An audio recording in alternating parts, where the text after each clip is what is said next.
কিষানি। প্রিয় দর্শক, কৃষক কিষানি ইউটিউব চ্যানেলে আপনাকে স্বাগতম।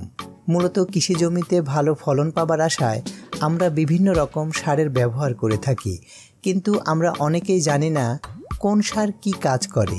ফসলের ও মাটির বিবেচনা করে কোন সার কখন প্রয়োগ করতে হয়।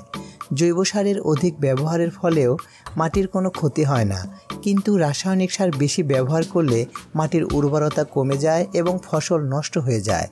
সেজন্য জেনে বুঝে সঠিক সময়ে সুষম মাত্রায় সার প্রয়োগ করতে হবে।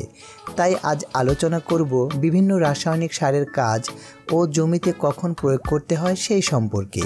তো চলুন শুরু করা যাক।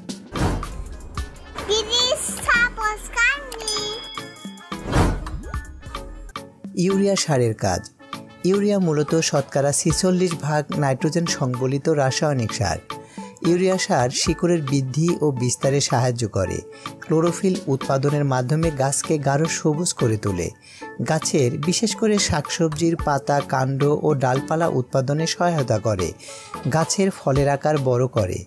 উদ্ভিদের শর্করা ও প্রোটিন সহ অন্যান্য সব আবশ্যক উপাদান উৎপাদন ও পরিশোষণের হার বাড়িয়ে থাকে।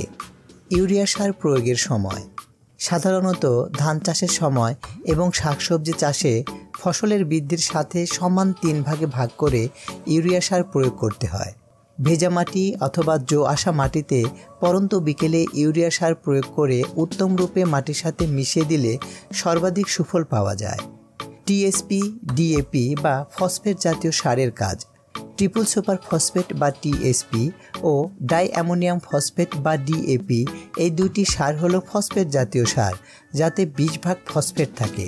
তবে ডিএপিতে ফসফেটের পাশাপাশি 18% নাইট্রোজেন থাকে।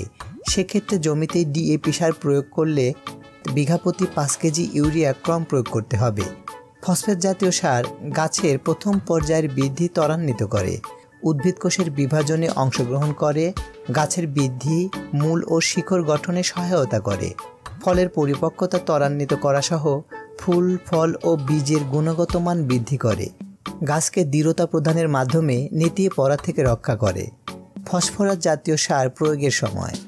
যেহেতু ফসফরাস জাতীয় সার বেশি প্রয়োগ করলে গাছের বৃদ্ধি কমে যায়, তাই এই জাতীয় সার ফসল বোনার 1 থেকে 2 দিন আগে জমিতে প্রয়োগ করতে হয়। এমওপি বা পটাশ সারের কাজ। মিউরেট অফ পটাশ বা পটাশ সারে শতকরা 50% পটাশ থাকে। পটাশ সার গাছকে দৃঢ়তা দান করে, রোগ প্রতিরোধ ক্ষমতা বৃদ্ধি করে, লৌহ ও ম্যাঙ্গানিজের কার্যকারিতা বৃদ্ধি করে, গাছের আমিষ উৎপাদনে সহায়তা করে, উদ্ভিদের পানি পরিশোষণ, আত্তীকরণ ও চলাচল নিয়ন্ত্রণে অংশগ্রহণ করে। পটাশ সার প্রয়োগের সময়। পটাশ সার 2 ভাগে ভাগ করে জমি প্রস্তুতের চূড়ান্ত সময়ে একবার এবং কুশি বের হওয়ার সময় আরেকবার প্রয়োগ করতে হয়। জিপসাম সারের কাজ। জিপসাম সারে 17% গন্ধক ও 23% ক্যালসিয়াম থাকে। জিপসাম সার আমিষের উৎপাদন, বিশেষ করে তেল উৎপাদন ক্ষমতা বৃদ্ধি করে। ক্লোরোফিল গঠনে ভূমিকা রাখার সাথে সাথে গাছকে সবুজ রং ধারণ করতে সহায়তা প্রদান করে। গাছের বীজ উৎপাদন ও হরমোন গঠনে ভূমিকা রাখে। জিপসাম সার প্রয়োগের সময়। জমি তৈরি সেচ চাষে ছিটিয়ে প্রয়োগ করে মাটির সাথে ভালোভাবে মিশিয়ে দিতে হয়। তাছাড়া ফসলে ক্যালসিয়াম ও ফসফরাসের অভাব হলেও নির্দেশিত মাত্রায় জিপসাম সার প্রয়োগ করতে হয়। জিঙ্ক সালফেট সারের কাজ। জিঙ্ক সালফেট সার গাছে বিভিন্ন হরমোন ও ক্লোরোফিল তৈরিতে সহায়তা করে, গাছের রোগ প্রতিরোধ ক্ষমতা বৃদ্ধি করে, শিম জাতীয় সবজির ফলন ব্যাপক হারে বৃদ্ধি করে থাকে, ঠান্ডা আবহাওয়ার বিরুদ্ধে উদ্ভিদের স্থিতিস্থাপকতাকে শক্তিশালী করে, ফলন বৃদ্ধি করে এবং মাটির পিএইচ নিয়ন্ত্রণ করে। জিঙ্ক সার প্রয়োগের সময়। জমি তৈরি সেচ চাষে জিঙ্ক সার প্রয়োগ করতে হয়। বোরন সারের কাজ। বোরিক অ্যাসিডে 17% ও সলুবার বোরনে 20% বোরন থাকে।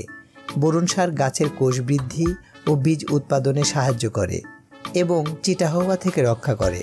পাতা ও ফুলের রং আকর্ষণীয় করা সহ পরাগরেণু সুস্থ ও সবল রাখে। ফুল ফল ধারণে সাহায্য করে ঝরে পড়া থেকে রক্ষা করে। বোরন সার প্রয়োগের সময়। জমি তৈরি সেচ চাষে বোরন সার প্রয়োগ করতে হয়, তবে বোরন সার পানিতে মিশিয়ে স্প্রের মাধ্যমে পাতায় প্রয়োগ করা যায়। রাসায়নিক সার কোনো বীজ, নতুন শিকড় ও গুল্মজাতীয় গাছের কাণ্ডের অতি সন্নিকটে বা কোনো ভিজা কচি পাতার উপর ব্যবহার করা উচিত নয়, কারণ রাসায়নিক সার হলো ঘনীভূত লবণ, বিধায় এগুলো গাছের নাজুক সকল বাড়ন্ত অংশকে পুড়িয়ে দিতে পারে। তাই সার যতদূর সম্ভব ভালোভাবে মাটির সাথে মিশিয়ে প্রয়োগ করতে হবে। জিঙ্ক ও ফসফেট সার একত্রে মিশিয়ে প্রয়োগ করা উচিত নয়, কেননা এর উপাদানগুলো একে অপরের সঙ্গে আবদ্ধ হয়ে যায়। এর ফলে উদ্ভিদ তা গ্রহণ করতে পারে না। যদি এ ব্যাপারে আরও কিছু জানার থাকে তবে কমেন্ট করতে পারেন। ভিডিওটি লাইক ও শেয়ার করে ছড়িয়ে দিন অন্যদের উপকারের স্বার্থে। পাশাপাশি চ্যানেলটি সাবস্ক্রাইব করে পাশে থাকা বেল বাটনটি অল করে দিবেন। ধন্যবাদ।